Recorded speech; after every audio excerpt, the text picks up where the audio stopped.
Boa noite, boa noite. Estamos aqui mais uma vez. Estamos aqui mais uma vez para um Evangelho no Lar.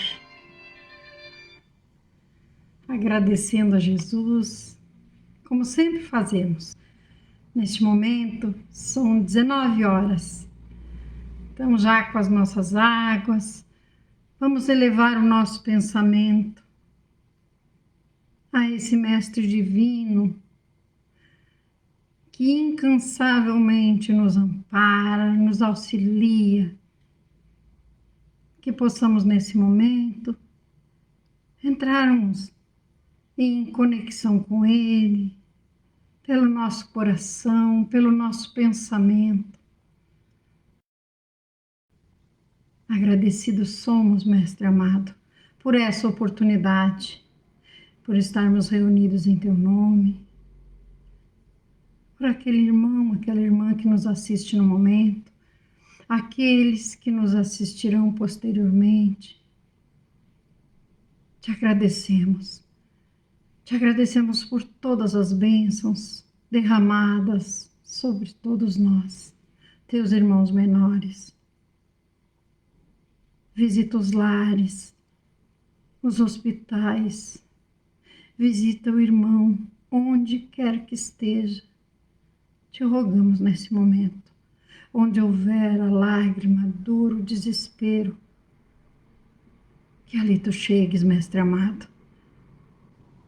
derramando teus bálsamos de amor e paz e o medicamento invisível nas nossas águas.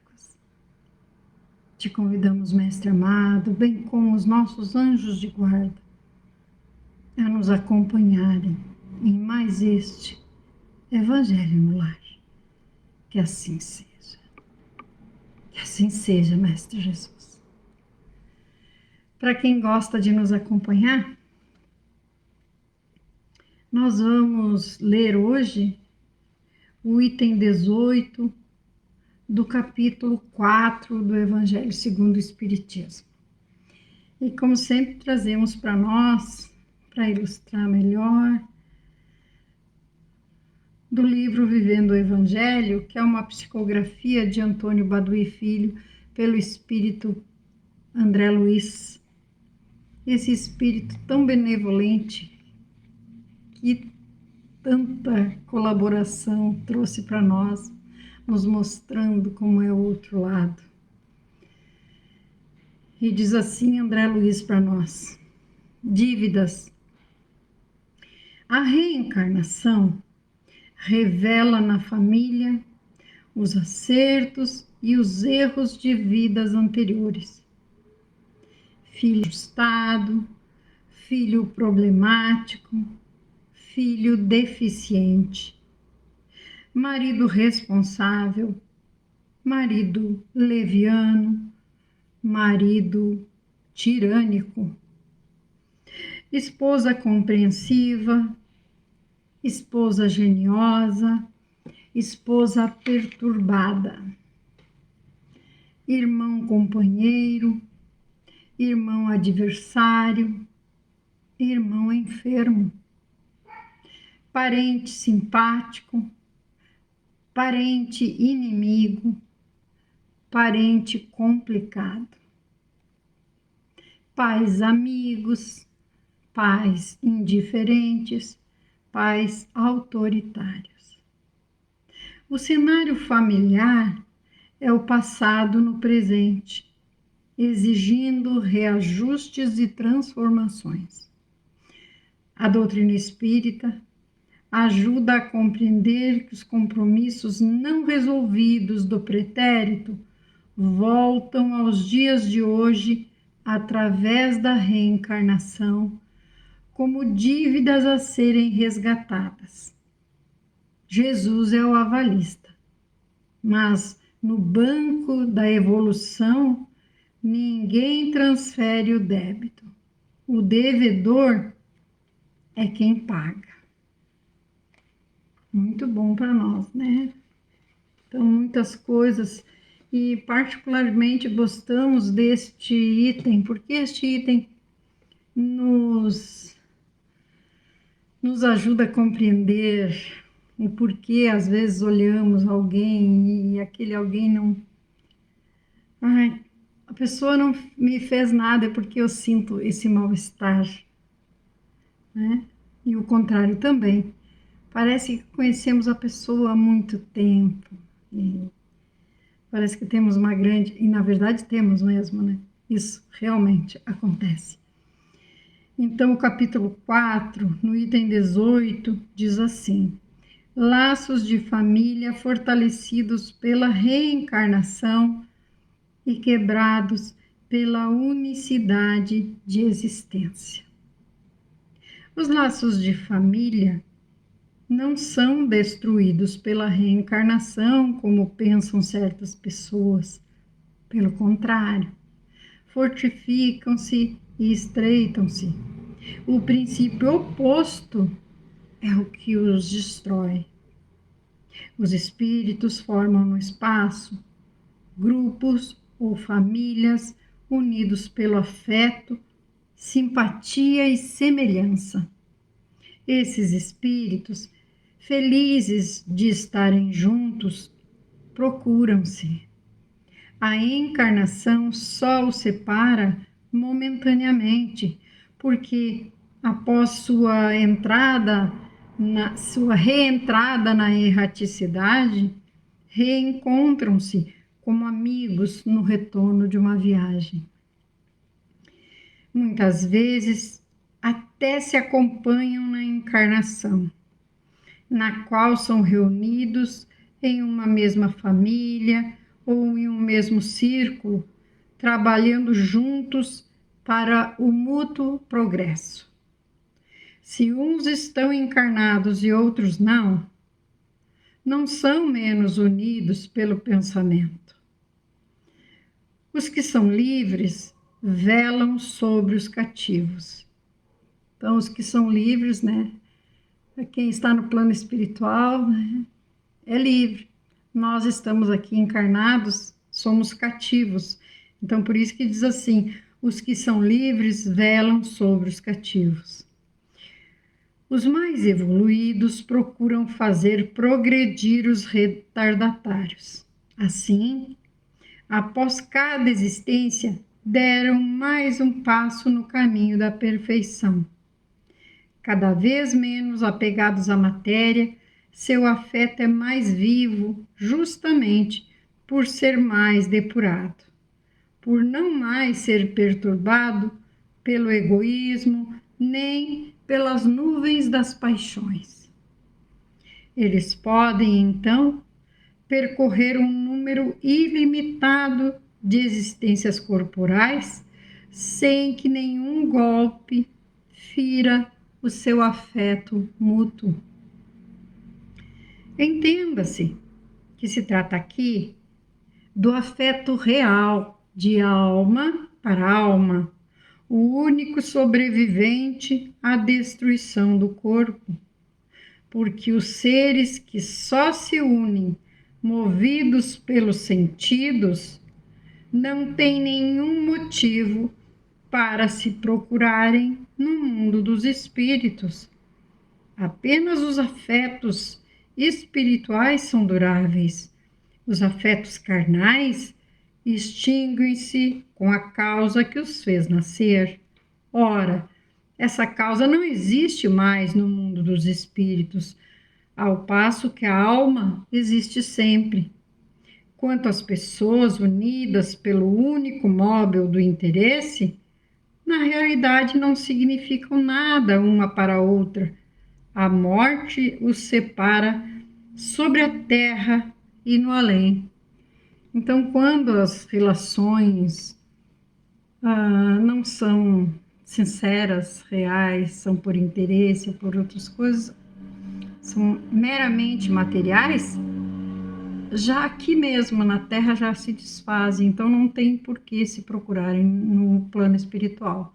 Já aquele afeto sincero, aquele amor verdadeiro de irmão para irmão, com certeza vamos nos procurar lá. E nos diz o roteiro sistematizado. Como se relacionam afetivamente os espíritos na vida espiritual? Eles formam grupos ou famílias entrelaçados pela afeição, pela simpatia e pela semelhança das inclinações, e desfrutam a sublime alegria de estarem juntos, compartilhando novas existências. Ditosos por se encontrarem juntos, esses espíritos se buscam uns aos outros. E o que acontece a esses espíritos quando uma nova encarnação os reconduz ao mundo material? Uns permanecem separados apenas momentaneamente, buscando-se de novo na erraticidade como amigos que voltam de uma viagem. Outros se reúnem em nova encarnação, encontrando-se num mesmo círculo de amizade ou na mesma família, a fim de trabalharem juntos pelo seu mútuo adiantamento. Se uns encarnam e outros não, nem por isso deixam de estar unidos pelo pensamento. Os que se conservam livres velam e auxiliam os que se acham em cativeiro. Então, quer dizer, esses nossos amores sinceros ficam no plano espiritual, zelando por nós, torcendo por nós, orando por nós, para que saiamos daqui um pouquinho melhores, com maior progresso espiritual do que quando aqui chegamos.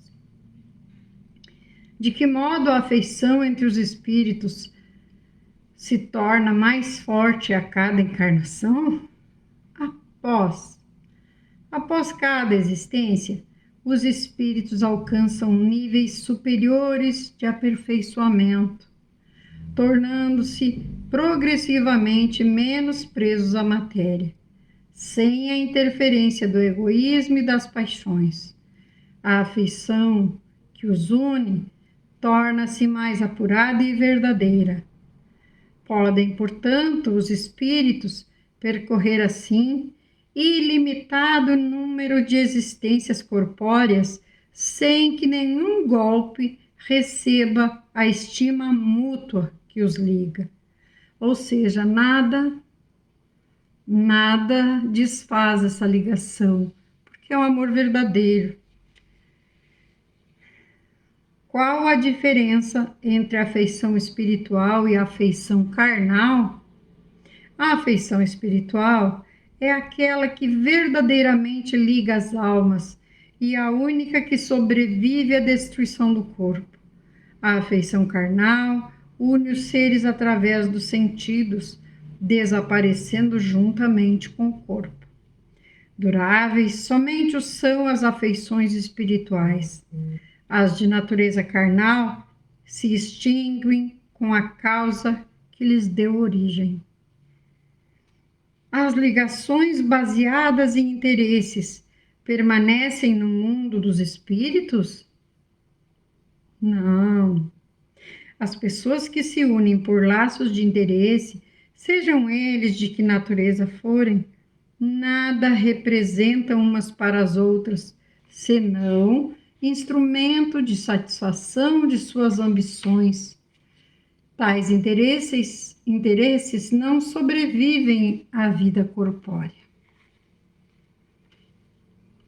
Aqueles que se ligam por interesse, nada realmente são uns para os outros. A morte os separará tanto na terra como no céu.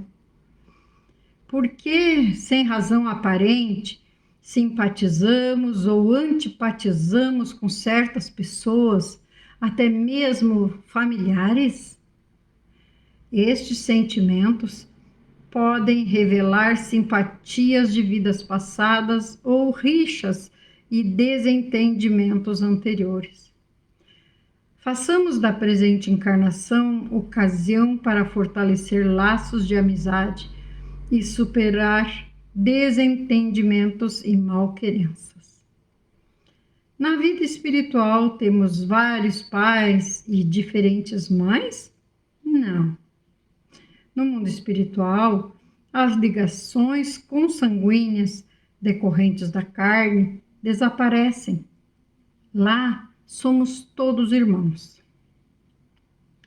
Do fato de um homem ter tido 10 encarnações, não se segue que vai encontrar no mundo dos espíritos 10 pais e 10 mães.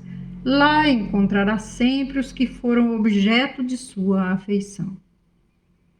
Que lição de vida nos dá o tema de hoje? Que a encarnação nos proporciona a convivência constante com aqueles a quem amamos e que nada, nem mesmo a morte, consegue separar os que se unem por sincera afeição.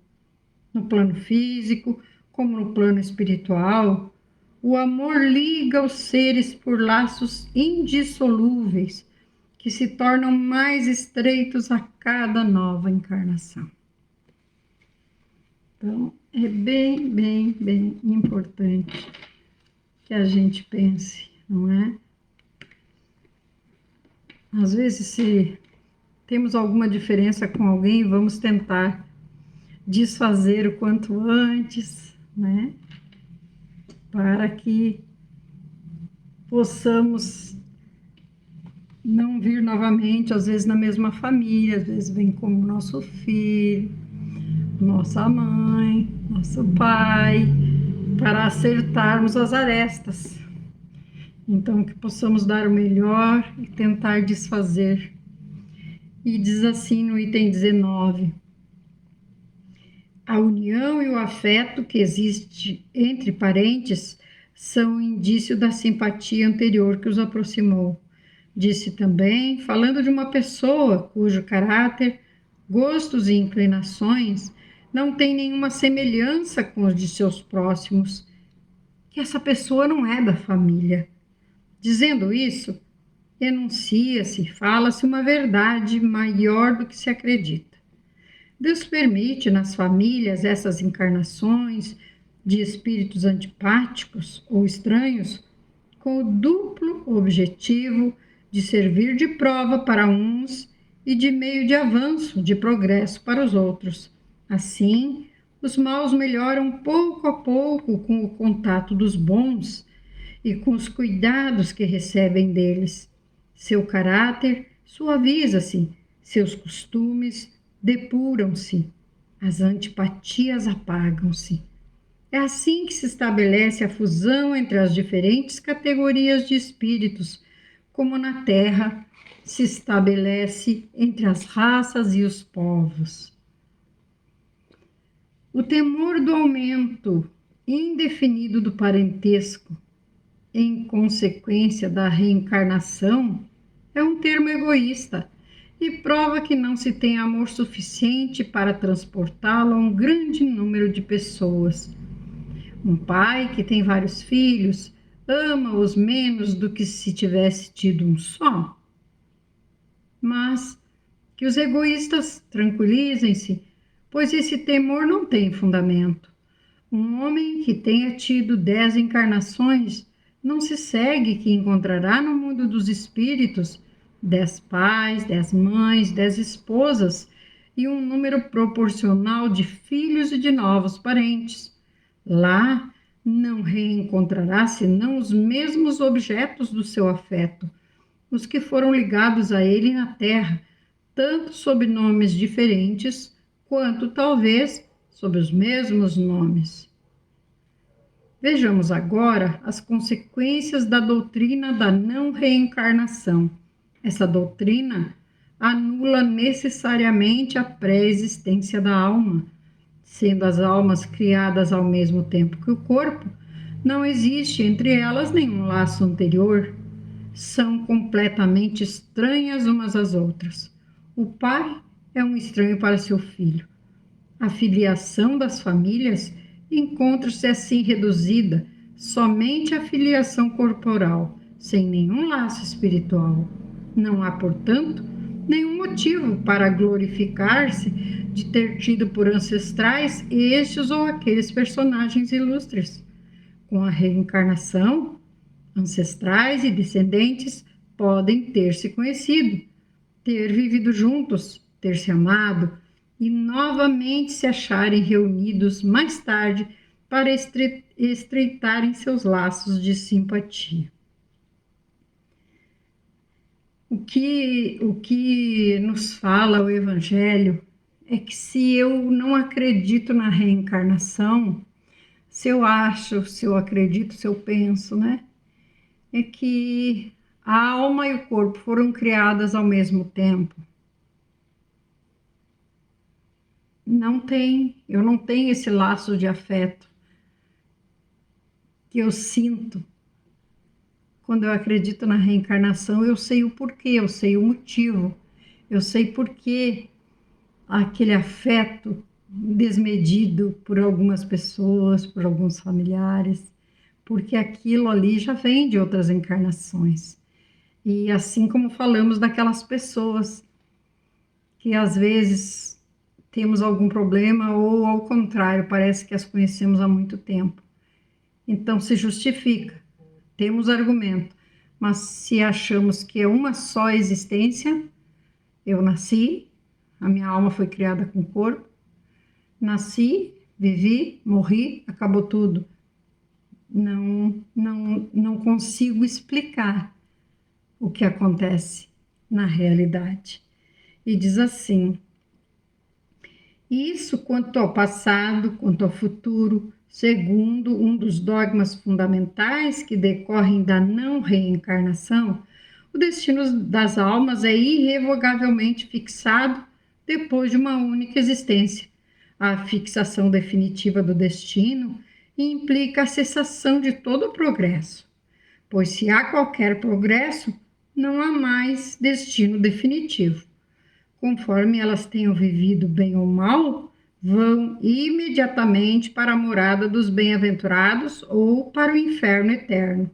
São, assim, imediatamente separadas para sempre e sem esperança de jamais se reaproximarem, de tal forma que pais, mães e filhos, maridos e mulheres, irmãos, irmãs, amigos, nunca estão certos de se reverem.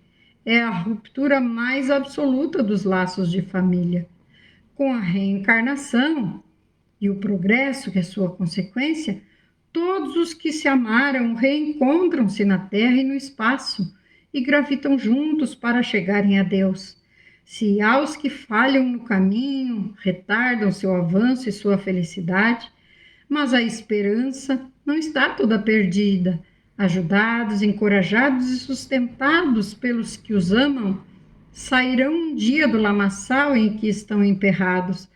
Com a reencarnação, enfim, a solidariedade perpétua entre encarnados e desencarnados.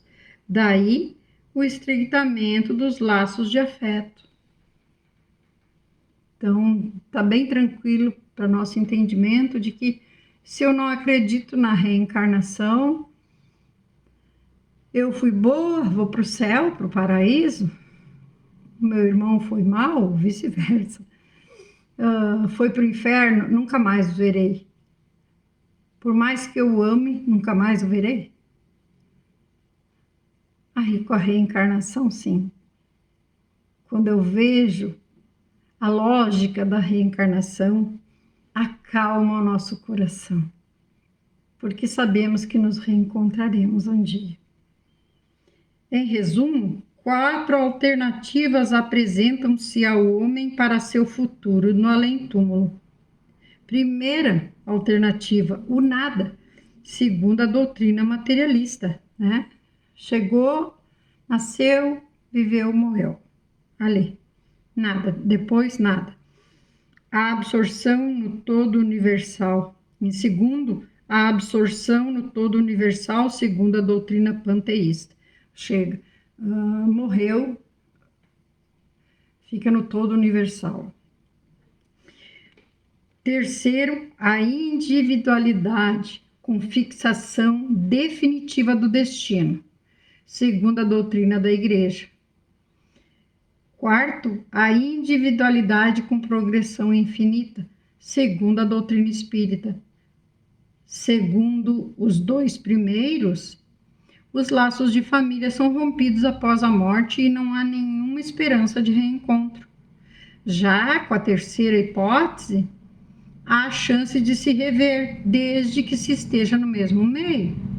E esse meio pode ser o inferno ou o paraíso. Quer dizer que se eu e meu irmão fomos para o inferno, nós vamos nos rever no inferno. Se nós fomos para o paraíso, nós vamos nos rever no paraíso. Mas se um for para lá e outro para cá, nunca mais nos veremos. Com a pluralidade de existências, que é inseparável da progressão gradual, há a certeza da continuidade de relações entre os que se amaram, e é isso que constitui a verdadeira família. Ou seja, irmos crescendo, progredindo juntos, né? E diz assim: a que podemos atribuir a afeição e o bom entendimento que se verifica entre pessoas de uma mesma família? Esses sentimentos parecem revelar a existência de uma simpatia anterior que as uniu no passado e as mantém ligadas no presente. O fator que contribui para a aproximação dos espíritos e seu nascimento numa mesma família é a simpatia, decorrente da afinidade de gostos e inclinações. E a ausência de afinidades entre familiares, o que revela? Que naquele grupo estão reunidos espíritos estranhos uns aos outros, sem nenhum vínculo de simpatia entre si. Os verdadeiros laços de família são os do espírito e não os da carne. Qual a finalidade do ingresso de espíritos antipáticos ou estranhos como membros de uma família? Possibilitar ocasião de progresso para uns e prova para outros, através do convívio familiar. Assim, os maus se melhoram pouco a pouco ao contato com os bons e por efeito dos cuidados que se lhes dispensam, ensejando o desaparecimento da indiferença e antipatia que os separavam e o fortalecimento dos laços de afeição. É desse modo que se opera a fusão das diferentes categorias de espíritos, como se dá na Terra com as raças e os povos. Então, é importante, né, no caso, o que o Pai quer é que nos amemos uns aos outros.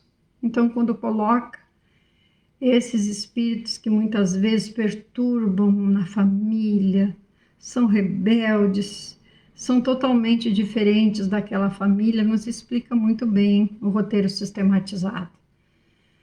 Para servir de provas para aquele que veio, que é um espírito mais atrasado, ser amado, se melhorar, sentir o amor, aprender a amar.